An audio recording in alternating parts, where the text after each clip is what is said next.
বিরোধিতা করছে? অতি অর্বাচীন একজন রাজনীতিবিদ, গায়ে মানে না আপনি মোড়ল, নিজের রাজ্যের ব্যাপারে নিজে কথা বলুন না।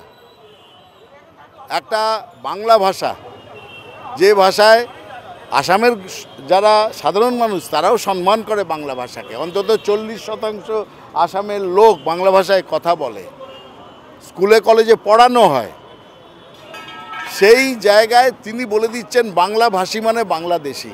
এই যে একটা সহজ ইকুয়েশন করে দিলেন, কে অধিকার দিয়েছে তাকে? তার উপরে তিনি একজন সংবিধানের শপথ নেওয়া একজন মুখ্যমন্ত্রী, সংবিধান মান্যতা দেয় যে তুমি কোনো ভাষাকে এইভাবে অপমান করবে? দেয় না, তার অধিকারও নেই। যদি কেস হয় তার জেলে থাকতে হবে।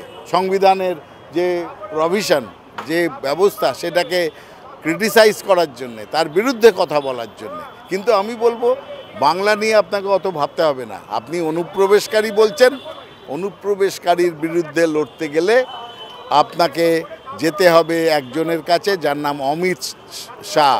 অমিত শাহ হচ্ছেন গৃহমন্ত্রী, তার দায়িত্ব বর্ডার পাহারা দেওয়ার। ভারত বাংলাদেশ বর্ডার পাহারা দেওয়ার দায়িত্ব মমতা বন্দ্যোপাধ্যায়ের নয়, এটা ভুলে গেছেন উনি। শুভেন্দু অধিকারীও ভুলে গেছেন, সেটার দায়িত্ব হচ্ছে অমিত শাহের।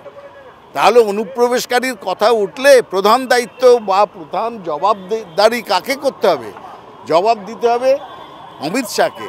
তা যান না নিজেদের পার্টির লোক গিয়ে বলুক অমিত শাহকে, দাদা হচ্ছেটা কি, কেন এত অনুপ্রবেশকারী, কেন আপনি আটকাতে পারছেন না, আপনি কি বিফল?